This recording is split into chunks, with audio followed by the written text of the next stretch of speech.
आगरा पहुंचे जयंत चौधरी अखिलेश यादव की प्रेस वार्ता के दौरान अपील की गठबंधन को सपोर्ट करें और सरकार बनाएं। चुनाव लोकतंत्र संविधान बचाने के लिए भी चुनाव में समाजवादी पार्टी हर रंग को जोड़ रही है। जहां से आए थे वहीं वापस जाना चाहते हैं और इस बार गोरखपुर की जनता ने तय किया है, जब चुनाव होगा तो आप देख लेना, वहां की जनता बुनियादी सवालों को लेकर के मतदान करेगी और उन्हें वापस भेजा जाएगा। जैसा कि जयंत चौधरी ने कहा कि कोई भी नौजवान हक मांगने गया या अपनी नौकरी के सवाल को लेकर के गया, इस सरकार ने अपमानित किया है।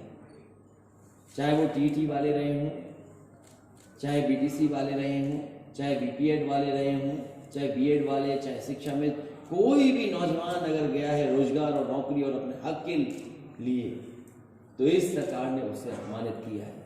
इस बार एक एक यूथ भारतीय जनता पार्टी को अपने बूथ पर हरा करके इन्हें ऐतिहासिक हार दिलाने जा रहा है। और वो वक्त कैसे भूल सकता है आगरा, जिस समय दवाई की जरूरत थी, बिस्तर की जरूरत थी, ऑक्सीजन की जरूरत थी, ये सरकार कुछ भी नहीं दे पाई। न जाने कितने लोगों की जान चली गई। अगर सरकार जागरूक होती और जनता के लिए काम करती तो सबसे पहले सूचना यहीं से आई थी कि कोविड के लोग या कोविड से जिनको बीमारी हुई है वो सबसे पहले यहीं की गिनती में आए थे। लेकिन उसके बावजूद भी सरकार को जो तैयारी करनी चाहिए थी, अस्पतालों को जिस तरीके से तैयार रखना चाहिए था, ये सरकार ने नहीं किया। बजट का पता नहीं कहां चला गया, लेकिन लोग भागते रहे। वो कोविड के समय की तस्वीरें कौन भूल सकता है कि जहां परिवार के सदस्य अपने परिवार के सदस्यों को बचाने के लिए दवाइयां ढूंढ रहे थे, महंगी दवाइयां मिल रही थी, अस्पतालों में बिस्तर ढूंढ रहे थे, बिस्तर नहीं मिल रहे थे, और ऑक्सीजन के लिए न जाने क्या क्या करना पड़ा उन्हें। और रेमडेसिविर जैसे इंजेक्शन के लिए भी शायद अधिकारियों के सामने डॉक्टरों को गिड़गिड़ाना पड़ा, तब जाकर के रेमडेसिविर जैसे इंजेक्शन मिली।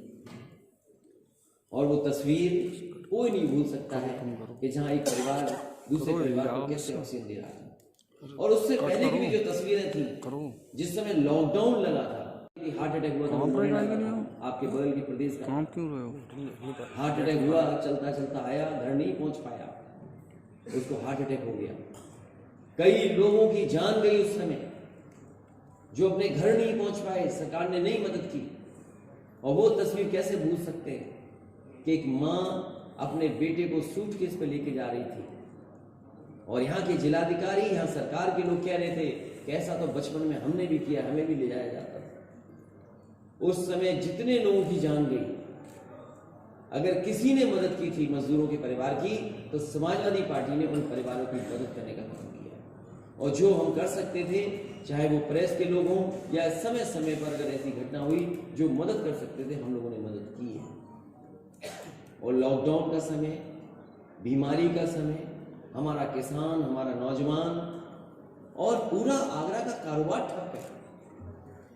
One district one product, Agra में तो न जाने कितने कारोबार हैं, कितने काम हैं, लेकिन अगर हम इसका हिसाब किताब लगाएं तो डबल इंजन की सरकार ने यहाँ का कारोबार ठप कर दिया। जो सहयोग करना चाहिए था सरकार को, वो सहयोग नहीं किया सरकार ने। जितने भी काम आज जो दिखाई दे रहे हैं, जो बड़े काम हैं, कभी ना कभी समाजवादी सरकार में शुरू हुए। मुझे याद है कि जिस समय गंगा का पानी पीने के लेकर के यहाँ आना था, सरकार बनी थी।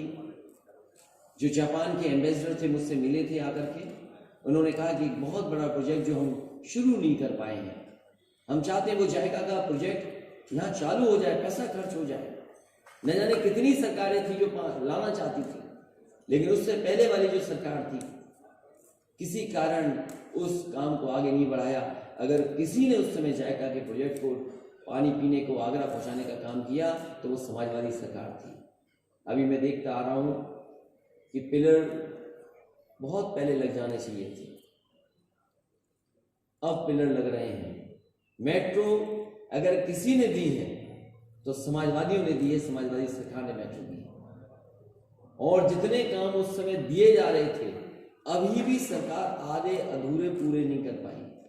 पता नहीं क्या दुश्मनी है विकास से। इन भारतीय जनता पार्टी के लोगों को विकास